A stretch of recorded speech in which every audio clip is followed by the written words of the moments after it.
tenga cada uno de ustedes un buen día. En esta mañana vamos a hablarles un poco sobre la NIF 9, que son instrumentos financieros.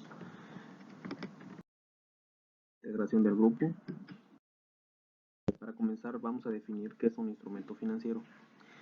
Según la norma dice que es un contrato que da origen a un activo financiero en una empresa y pasivos financieros o instrumentos de patrimonio en otra. Por ejemplo, créditos por operaciones comerciales.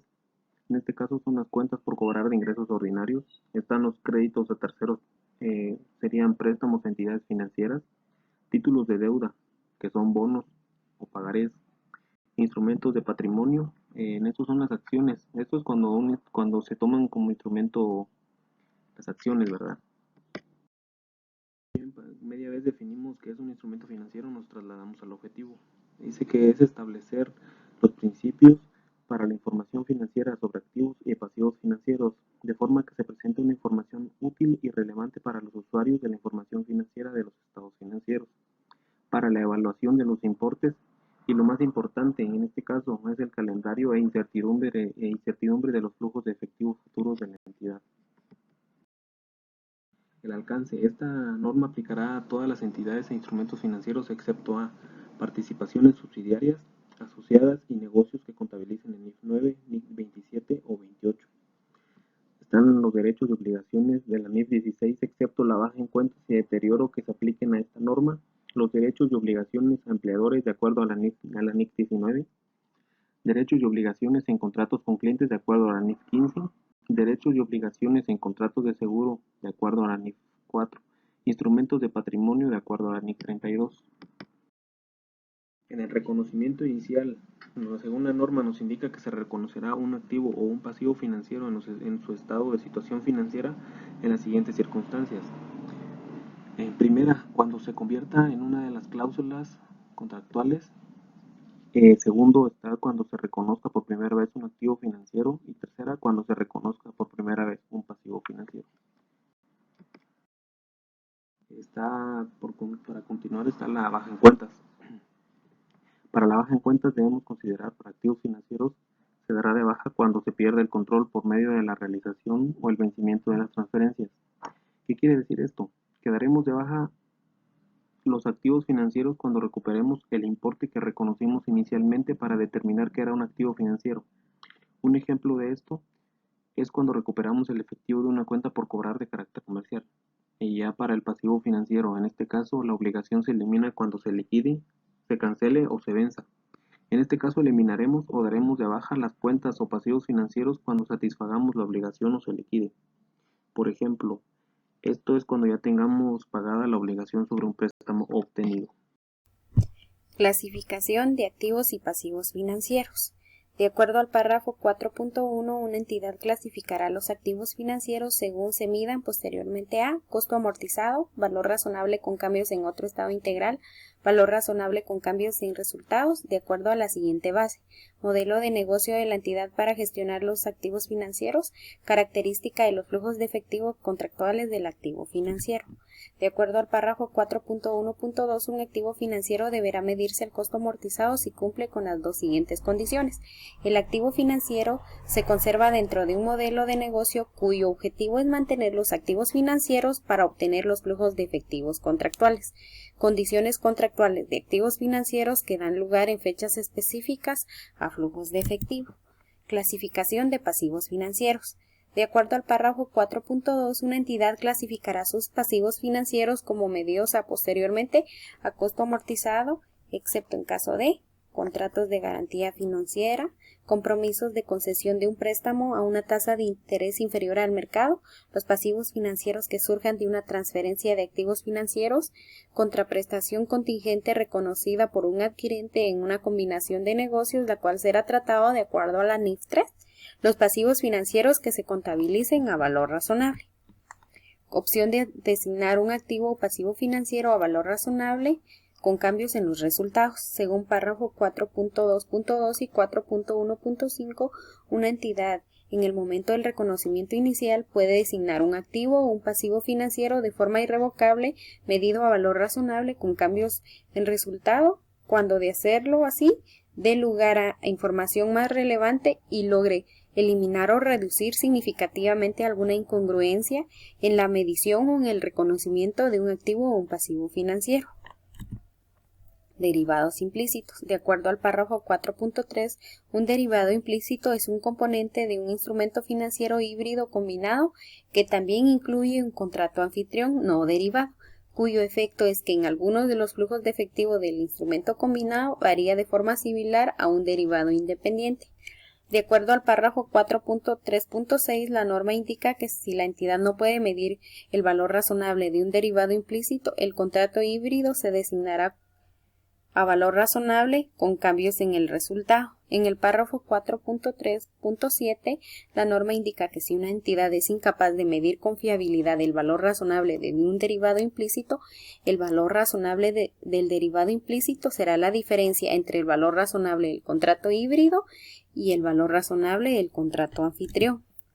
Reclasificación. Ocurre cuando una entidad cambia su modelo de negocio para la gestión de los activos financieros. La entidad reclasificará todos los activos financieros afectados de acuerdo con los párrafos 4.1.1 y 4.1.4. Medición.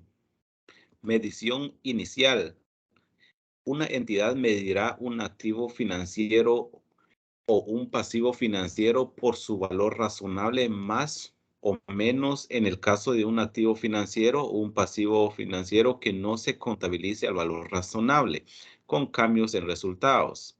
La medición inicial de los instrumentos financieros será a valor razonable, restándole los costos de transacción solo si la medición posterior se llevará a costo amortizado. Medición posterior de activos financieros. Es el valor estimado que la entidad podría obtener actualmente por la venta del activo después de deducir los gastos estimados por la venta.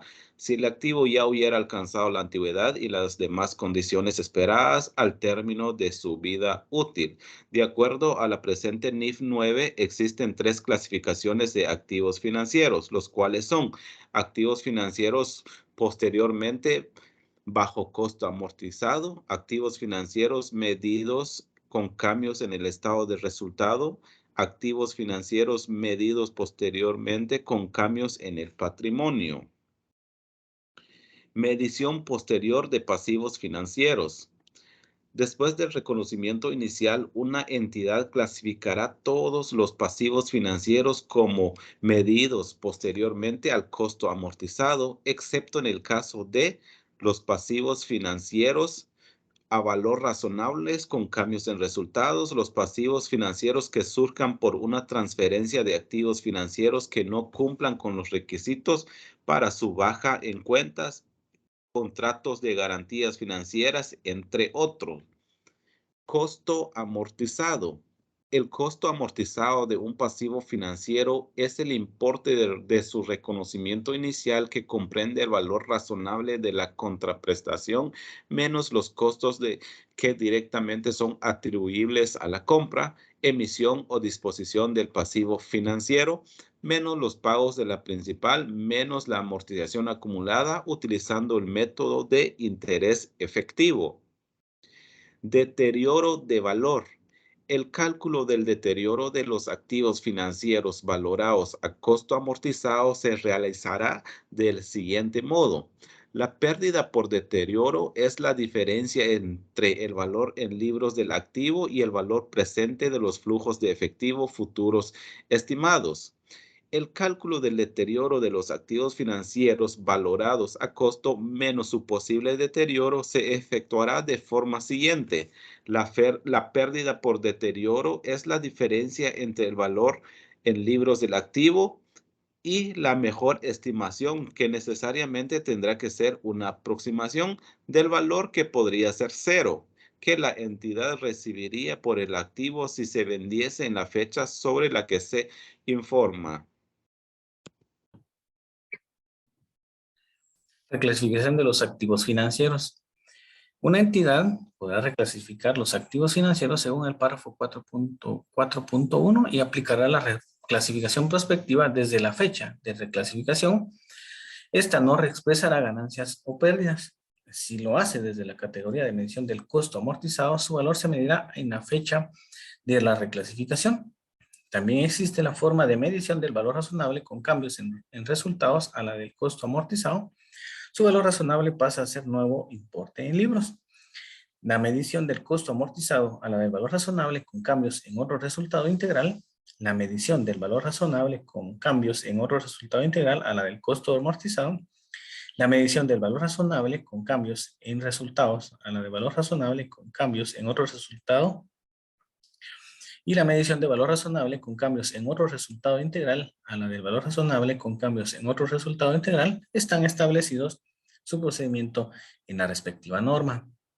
De las ganancias y pérdidas indica de que una ganancia o pérdida de un activo financiero se mida al valor razonable puede ser reconocido a cuando sea parte de una relación de cobertura, B, cuando sea una inversión en un instrumento de patrimonio y la entidad haya elegido presentar las ganancias y pérdidas de esa inversión, C, un pasivo financiero designado como valor razonable con cambios en resultados. Cuando se trata de dividendos, se reconocerán cuando A, se establezca el derecho de la entidad a recibir el pago del dividendo, B, sea probable que la entidad reciba los beneficios económicos asociados con el dividendo y C, el importe del dividendo pueda ser medido de forma fiable. De la misma manera, nos habla de ganancias y pérdidas cuando hay inversiones en instrumentos de patrimonio, cuando hay pasivos designados como valor razonable con cambios en los resultados y activos medidos al valor razonable con cambios en otro resultado integral. Una entidad puede realizar una elección irrevocable para presentar en otro resultado integral los cambios posteriores en el valor razonable de una inversión en un instrumento de patrimonio. El importe del pasivo financiero que sea atribuible a cambios en el riesgo crediticio de ese pasivo deberá presentarse en otro resultado integral. El importe restante del cambio en el valor razonable del pasivo se presentará en el resultado del periodo y una ganancia o pérdida en un activo financiero medido a valor razonable con cambios en otro resultado integral deberá reconocerse en otro resultado integral excepto las ganancias o pérdidas por deterioro de valor y las ganancias y pérdidas por diferencias de cambio. La norma también nos indica la contabilidad de coberturas. El objetivo es representar en los estados financieros el efecto de las actividades de gestión de riesgos de una entidad. Utiliza instrumentos financieros para gestionar las exposiciones que surgen por riesgos concretos que podrían afectar el resultado del periodo. También tiene y aborda los instrumentos de cobertura que dice que son activos financieros que no sean derivados o pasivos financieros que no sean derivados si se miden al valor razonable con cambios en el resultado. Designa también instrumentos de cobertura, el cual podemos mencionar como ejemplo una porción del instrumento de cobertura completo, es decir, un 50% de él. También tiene partidas de cobertura en donde puede ser un activo pasivo reconocidos, un compromiso en firme no reconocido, una transacción prevista o bien una inversión neta en un negocio en el extranjero, ya sea única partida o un grupo de partidas, en donde también designa partidas de cobertura, dentro de la cual podemos mencionar los componentes de un importe nominal que establece la norma. Continúa el siguiente compañero. Criterios requeridos para una contabilidad de coberturas. La relación de coberturas deben cumplir ciertas condiciones. La primera condición es que conste solo de instrumentos de coberturas y partidas cubiertas. La siguiente es que exista una designación y documentación formales al inicio de la relación de cobertura. Y la última es que cumplan los requisitos de eficacia de la cobertura, tales como que exista una relación económica entre la partida cubierta y el instrumento de cobertura. También que el riesgo crediticio no predomine sobre los cambios de valor que surjan de esa relación. Existen tres tipos de relaciones de coberturas. La cobertura del valor razonable. Si esta cobertura cumple con los criterios indicados anteriormente, la ganancia o la pérdida sobre el instrumento de cobertura se debe reconocer en el resultado del periodo. La cobertura de flujos de efectivo. De igual forma, si cumple con los criterios indicados anteriormente, se debe contabilizar el componente separado de patrimonio asociado con la partida cubierta. Se ajustará para que sea el menor del resultado acumulado del instrumento de cobertura y el cambio acumulado en el valor razonable de la partida cubierta, desde el inicio de la cobertura. Y la cobertura de la inversión neta en un negocio en el extranjero. Esta se contabilizará de manera similar a las coberturas de flujo de efectivo. Y la parte de la ganancia o la pérdida en el instrumento de cobertura que se considere que es una cobertura efectiva, se debe reconocer en otro resultado integral y la parte ineficaz se debe reconocer en el resultado del período. Coberturas de un grupo de partidas. Elegibilidad de un grupo de partidas como una partida cubierta. Un grupo de partidas es una partida cubierta elegible únicamente si está integrado por partidas que individualmente son partidas cubiertas elegibles. Designación de un componente de un importe nominal.